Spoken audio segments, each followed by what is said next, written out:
क्या आपने कभी सोचा है करोड़पति बनने के लिए सिर्फ पैसा कमाना ही काफी नहीं है, सही तरीके से पैसों को बचाना भी जरूरी है। और आज की इस वीडियो में आपको यही बताऊंगा कुछ ऐसी सेविंग हैबिट्स के बारे में जो आपकी जिंदगी बदल देगी।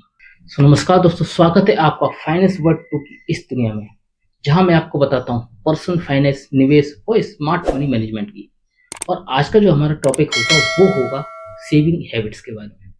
एक्चुअली सेविंग हैबिट्स यानी कि ऐसी आदतें हैं जिससे आप पैसे को बचा सकते हैं, क्योंकि आप भी यही चाहते होंगे कि आपका पैसा जो महीने भर तक ही नहीं बल्कि साल भर तक तो टिके।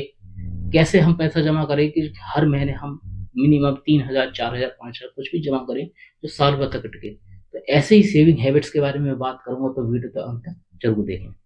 सो दोस्तों, सबसे पहले तो आपकी सैलरी या इनकम जो भी कुछ आ रही है आपके पास, उसमें से 10 से लेके 20%, 10 या 20 जो आपकी कैपेसिटी हो उसके आधार पे आप सेविंग अकाउंट में जमा करना चालू करें। इससे एक्चुअली क्या होगा कि एक तो आपकी सैलरी जितनी आ रही है, चाहे 10 आए 15 जाए, आप हर महीने 10 से 20% तो आप डाल ही रहे ना, वो हो जाता है। सेम आप अगर आपको प्रॉब्लम आ रही है तो आप ये भी सोच सकते हैं कि एक तरह से जैसे हम बिजली बिल पे करते हैं या कोई ईएमआई पे करते हैं ना, तो वो आप पे कर रहे हैं। तो इससे क्या होगा कि हर महीने की आपकी एक तरह से हैबिट्स हो जाएगी कि आपको 10% या 20% मेरे को देना ही है, क्योंकि जिस हिसाब से आपका हर महीने बिजली बिल देते हैं, रेंट देते हैं, सेम उसी हिसाब से आपका ये भी हो जाएगा कि आपको हर महीने पे भी करना है।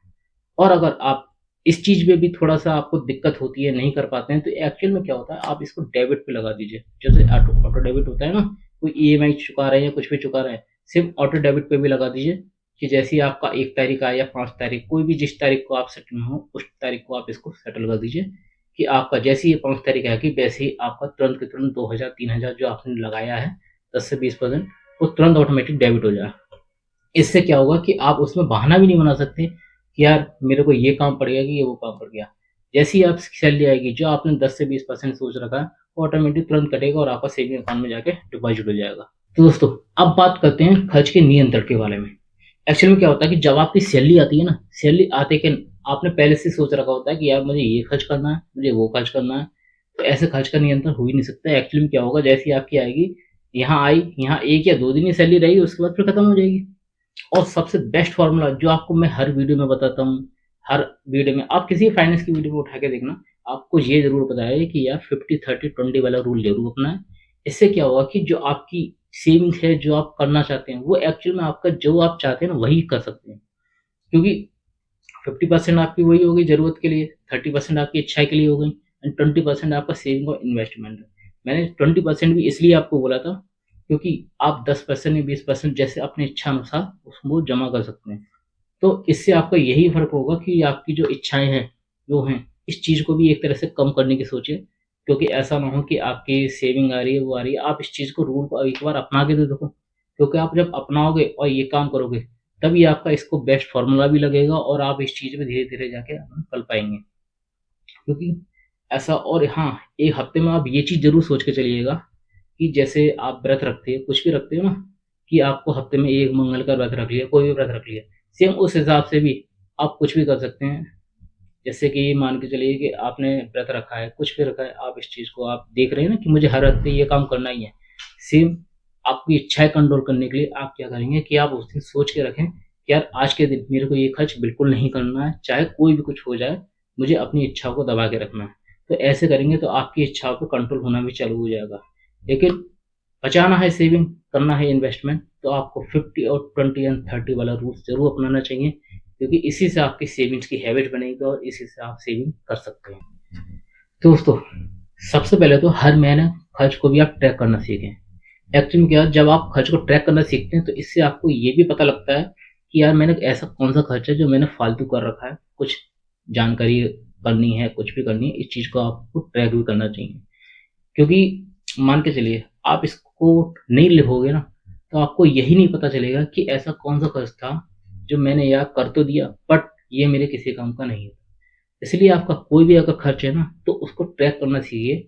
आप अपनी डायरी में लिखिए या कोई भी मोबाइल एप्लीकेशन के माध्यम से आप इसको लिख सकते हैं। क्योंकि आप इसको लिखेंगे ना और महीने के जब लास्ट में आप देखेंगे इसको, तो आपको इससे ये पता लगेगा कि यार ये खर्च तो मेरे किसी काम का था भी नहीं और फिर भी मैंने इसको किया। तो क्या होगा कि जब नेक्स्ट मंथ आप खर्चा करेंगे तो उस चीज़ को आप खर्च को अबैंडन कर सकते हैं, ताकि वो भी एक तरह से आपकी थोड़ी बहुत सेविंग बचेगी।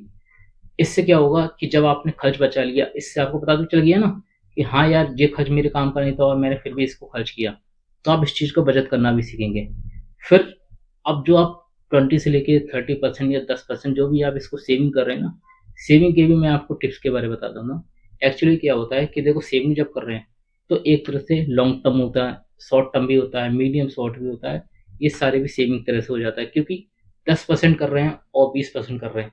ये तो एक तरह से सिर्फ सेविंग हो गया कि आपने लिया पैसा और सेविंग अकाउंट में डाल दिया और आपका सेविंग चालू हो गया। वो तो आप कर ही रहे हैं। बट कोई ना कोई सेविंग कर रहे हैं किसी न किसी माध्यम के लिए, किसी न किसी चीज़ जो आप लेना चाहते हैं या फिर कोई आपका गोल होगा उसके लिए कर रहे हैं ना, तो वो कैसे होगा? तो वो भी आपका 10% 20% जो आप जमा करके चल रहे हैं वो भी उसी में होगा। जैसे कि आप इसको इस तरह से भी देख सकते हैं कि पहले आप ले लीजिए शॉर्ट टर्म। अब शॉर्ट टर्म सेविंग में क्या होगा कि जो आप सेविंग कर रहे हैं उसमें जैसे कि 5 महीने, 6 महीने, आप मिनिमम मान के चलो कि इमरजेंसी फंड जो होता है ना, वो 6 महीने का ही होता है कि 6 महीने का इमरजेंसी फंड आपके पास ज़रूर होना चाहिए। तो आप 6 महीने तक का इमरजेंसी फंड आप बना के चलिए, क्योंकि इससे क्या होगा कि आपने जो सेविंग करी, आपने जो वो करा, तो कम से कम सेविंग का आपका 6% या 7% जो भी आप निकालना चाहते हैं, लेकिन 6 महीने तक के लिए आप इमरजेंसी फंड आप ज़रूर बना के चलें। ये आपके लिए, इसके लिए फ़ायदेमंद रहेगा, क्योंकि ये आपको 10 से 20% में निकाल के चलना है। तो इसलिए सबसे पहले तो शॉर्ट टर्म लेके चलिए, जो इमरजेंसी फंड निकाल रहे हैं, इमरजेंसी फंड के लिए आप ज़रूर निकालिए, जो आपके फ्यूचर में कभी भी काम आ सकता है। कोई मेडिकल इमरजेंसी हो, कोई भी काम होगा, जॉबलेस हो जाती है, कुछ भी हो जाती है ना, ये सारी चीज़ आपको इमरजेंसी फंड से ही प्राप्त होती है। इसीलिए कहते हैं कि सेविंग भी ज़रूरी होती है। फिर बात करते हैं मीडियम टर्म्स की। अब मीडियम टर्म्स क्यों? एक्चुअली क्या होता है, देखो, मीडियम फंड्स इसलिए मैं बोल रहा हूँ क्योंकि आपकी कुछ ना कुछ तो इच्छाएँ होंगी कि यार मेरे को आज बाइक चाहिए या कार चाहिए, या फ्यूचर में सपोज़ मान के चलो कि आपको घर खरीदना है, कुछ एडवांस पेमेंट देना है, तो उसके लिए भी आप जो खर्च कर रहे हैं, कुछ भी कर रहे हैं, तो आप बचा के तो चलेंगे उसके लिए। तो वो भी एक तरह से आपका गोल ही हो गया। तो आप मीडियम टर्म्स वाला आपका जो चल रहा है ना, इसके लिए भी आप ज़रूर बना के रखिए। और लॉन्ग टर्म के लिए तो आपको पता है, जैसे अगर आप जमा भी कर रहे हैं ना, कुछ भी कर रहे हैं, तो सेविंग में, क्योंकि सेविंग आपने सेविंग अकाउंट में डाल दी, वो उसमें तो कम आपको रिटर्न मिलेगा। लॉन्ग टर्म के लिए आप थोड़ा बहुत इन्वेस्ट एसआईपी, एफडी वगैरह में। एक्चुअली क्या होता है, एफडी में आप जमा तो कर दो, लेकिन एक दिक्कत बस ये आती है कि एफडी में हमारा पैसा ये कंफर्म है कि आएगा, लेकिन एफडी में उतना ही हमको रिटर्न मिलता है जितना हमारी महंगाई बढ़ती है। इन्फ्लेशन अगर हमारी 7 से 8% बढ़ रही है, तो एफडी का रिटर्न भी 7 से 8% के आसपास ही मिलता है, जो हमारे कोई ज़्यादा फ़ायदे नहीं। हाँ, अगर आप रिस्क ले सकते हैं, तो आप एसआईपी में इन्वेस्ट करिए, क्योंकि एसआईपी ऐसा है जो लॉन्ग टर्म वालों के लिए सबसे बेस्ट रहता है। क्योंकि जब आप एसआईपी इन्वेस्ट करके चलोगे, तो 20 साल, 25 साल, 30 साल के लिए ना, तो जब तक के लिए आपको जो है इसमें आप लॉन्ग टर्म करना है, तो रिटायरमेंट और बच्चों की स्कूल फीस वगैरह जो भी चीज़ें होती है, सारा आप लॉन्ग टर्म इस चीज़ में आप कर सकते हैं। क्योंकि यही चीज़ आपका गोल सबसे बेस्ट रहेगा। और इसको आप चाहे तो विजुअलाइज़ेशन भी कर सकते हैं कि इसको आपने, जैसे लोग देखते हैं ना, क्रिकेट बनना चाहते हैं या फिर कोई भी चीज़ बनना चाहते हैं, तो उस चीज़ की फ़ोटो ज़रूर लगा के रखते हैं। तो उस चीज़ को आप डायरी में ज़रूर नोट करें कि मुझे आगे अपना फ्यूचर इसमें बनाना है, और उसी के आधार पे आप अपनी सेविंग को बदल सकते हैं। दोस्तों, सबसे पहले तो अपनी सेविंग को स्ट्रॉन्ग बनाइए। अब स्ट्रॉन्ग कैसे?